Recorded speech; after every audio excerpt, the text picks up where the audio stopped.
అయితే ఏపీలో సమ్మర్ హాలిడేస్కి సంబంధించి కీలక అప్డేట్ అయితే వచ్చేసింది.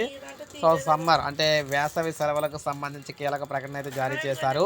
23 నుంచి వేసవి సెలవులు అయితే ఇస్తూ అధికారికంగా ప్రభుత్వం అయితే ఉత్తర్వులు అయితే జారీ చేయడం జరిగిందనమాట.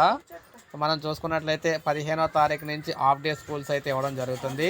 హాఫ్ డే స్కూల్స్ అనేవి 15వ తారీఖు నుంచి అయితే ఉంటున్నాయి. ఇక అదేవిధంగా మనకి ఏప్రిల్ 23 నుంచి సమ్మర్ హాలిడేస్ అయితే ఇస్తున్నారనమాట. ఏప్రిల్ 24న అనేది మనకి చివరి రోజు అవుతుంది. అకాడమిక్ ఇయర్కి సంబంధించి చివరి రోజు ఏప్రిల్ 24. ఏప్రిల్ 23న సెలవులు అయితే ప్రకటించడం అయితే జరిగింది. అయితే మనకి మార్చి 15 నుంచి హాఫ్ డే స్కూల్స్ అయితే రాష్ట్ర ప్రభుత్వం అయితే ఇవ్వడం అయితే జరిగిందనమాట. 15వ తారీఖు నుంచి హాఫ్ డే స్కూల్స్ అయితే స్టార్ట్ అయినాయి. మనకి ఉదయం 8 గంటల నుంచి మధ్యాహ్నం 12:30 వరకు కూడా స్కూల్స్ అయితే ఉండబోతున్నాయి. అయితే ఎక్కడైతే 10th క్లాస్ ఎగ్జామ్ జరుగుతుందో అక్కడ మాత్రం 1 గంట నుంచి సాయంత్రం వరకు కూడా స్కూల్స్ అయితే ఉంటాయని చెప్పేసి అన్నారు.